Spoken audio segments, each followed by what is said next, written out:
Pressez-vous, amis de l'île de Ré, on arrive avec notre caravane, nos bobs, notre sauciflard et notre accordéon et on va couper le seul pont qui vous rattache au continent.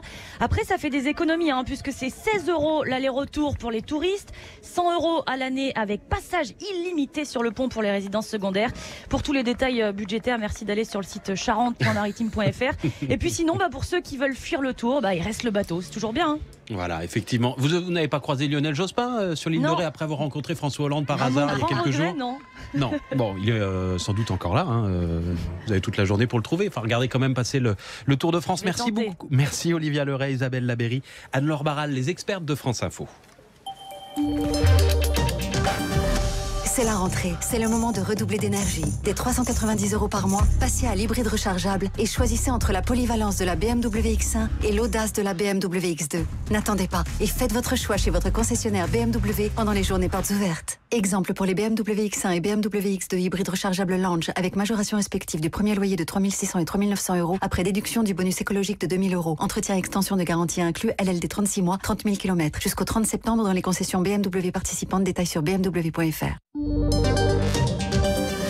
France Info Météo, avec Pilote, fabricant de stylos innovants et de gamme respectueuse de l'environnement. Au quotidien, écrivez vos plus belles histoires avec les stylos Pilote. À retrouver sur pilotepen.fr.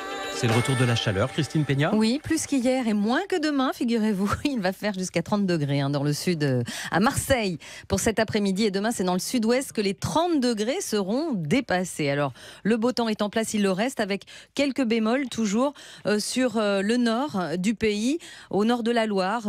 Des nuages qui circulent, ils seront plus nombreux vers les Hauts-de-France. Et puis dans le sud, c'est cet après-midi, ce soir, que ça va bourgeonner au-dessus des montagnes, que ce soit sur les Pyrénées-Orientales, donc la partie la plus près de la Méditerranée, et puis également les Alpes du Sud avec peut-être une averse sur le relief. Grand beau temps sur la Corse avec un peu de vent, et puis en Corse également il se fera chaud jusqu'à 28 degrés cet après-midi.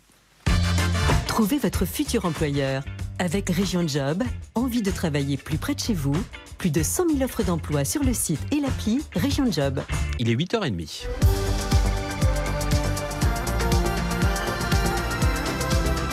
Dans un instant, c'est l'insoumis Alexis Corbière qui est l'invité du 8h30 France Info. D'abord, l'actualité avec Lucie Barbara. Il était suspecté dans l'affaire des mutilations de chevaux. L'homme de 50 ans arrêté hier en Alsace vient de ressortir libre de sa garde à vue. Il est mis hors de cause ce matin. Une semaine au lieu de la quatorzaine, c'est bien la piste envisagée par le gouvernement. Le conseil scientifique a rendu son avis en faveur d'un isolement de seulement 7 jours pour les malades du Covid et les cas contacts. La question sera débattue vendredi en conseil de défense, confirme le ministre de la Santé Olivier Véran ce matin sur France Inter. Tous les syndicats de Suez appellent les salariés à cesser le travail tout à l'heure entre 9h et 11h contre le projet d'OPA lancé par Veolia, leur concurrent, opération qui pourrait entraîner selon eux des milliers de suppressions d'emplois. Syndicats et direction de Suez se retrouvent donc au moins en apparence sur la même position, Raphaël Ebenstein. Ils ne vont pas défiler bras dessus, bras dessous, mais les dirigeants de Suez soutiennent évidemment l'initiative des syndicats, selon des sources proches du dossier, d'autant qu'il s'agit davantage d'interpeller le gouvernement que de faire grève à proprement parler. Les propos du ministre de l'économie Bruno Le Maire ou du Premier ministre Jean Castex sur un rapprochement Suez-Veolia qui ferait sens ont en effet été mal perçus en interne. Pour Willem Guette, coordinateur CGT chez Suez, cela signifierait au moins 2000 suppressions de postes quasi immédiates dans les fonctions administratives. On sait très bien qu'il va y avoir des doublons dans certains métiers, notamment tout ce qui est support, et tous ces gens-là, ils s'inquiètent. Qu'est-ce qu'ils vont faire demain? Les promesses de M. Le Maire, de M. Castex, qui feront attention à préserver l'emploi, on n'y croit pas du tout. Au-delà, syndicats et direction redoutent surtout un démembrement complet de Suez et la vente forcée de l'activité historique de traitement des eaux en France à un fonds d'investissement pour éviter une situation de monopole en cas de regroupement avec Veolia. Là, il y a 11 000 emplois en jeu, un tiers des effectifs dans l'Hexagone. Kylian Mbappé à l'isolement pour 8 jours. L'attaquant star de l'équipe de France de football positif au Covid-19. Il ne jouera pas contre la Croatie en Ligue des Nations ce soir, ni en Ligue 1 jeudi et dimanche avec le PSG. Le tournoi de tennis de Roland-Garros, lui, devra se passer de la numéro 1 mondiale. Ashley Barty a décidé de ne pas voyager en Europe. Et puis les au revoir à Annie Cordy. Vous pouvez vous recueillir sur le cercueil de l'artiste à partir d'aujourd'hui à la maison funéraire de Cannes.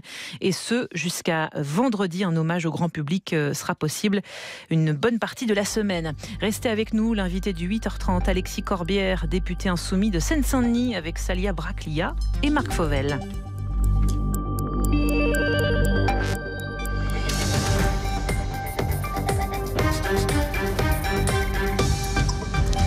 Alexis Corbière. Bonjour. Contamination, nombre d'entrées à l'hôpital. On voit ces dernières semaines que l'épidémie reprend de l'ampleur.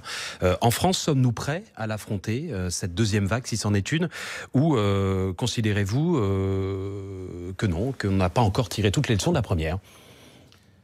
Il y a deux choses que nous réclamons, nous, dans ce moment de retour de circulation importante du virus. C'est gratuité des masques, plus que jamais, et augmentation des tests. Voilà, moi, je sais, je suis élu Bagnolet-Montreuil. Il y a des... Dans le département de la Seine-Saint-Denis, qui a été l'un des plus touchés. Devant la mairie, il y a un point où on peut faire des tests. Les queues sont extrêmement longues, il faut attendre longtemps. Et cet exemple existe dans beaucoup d'endroits de France. Augmentation des tests ou changement de stratégie, c'est-à-dire ne plus laisser la possibilité à tout le monde de se faire tester, mais uniquement à ceux qui pensent être vraiment malades. Mais moi, c'est le même état d'esprit. C'est augmenter la capacité à faire des tests pour qu'il y ait un débat qui s'ouvre. Est-ce que c'est la quatorzaine, 7 jours? Il semble même que le corps médical nous dit pourquoi pas aller vers 7 jours. Moi, je fais confiance aux médecins. Alors justement, à condition que ce soit du test. Au bout de 7 jours, on reteste pour à tout moment être en capacité de prendre les bonnes mesures. Et pardon de vous dire, Marc Fauvel, souvenez-vous, on s'était revu au début de l'été. Vous m'aviez posé la question, mais est-ce que vous exagérez pas avec Mélenchon de dire qu'il va y avoir un retour? Qu'est-ce qui vous le fait dire? Avouez quand même que sur ce point, nous étions pas trop dans le faux en considérant... pas tout à fait dit ça comme ça dans mon souvenir, mais si, vous m'aviez relevé. Tant mieux. Non, je vous avais posé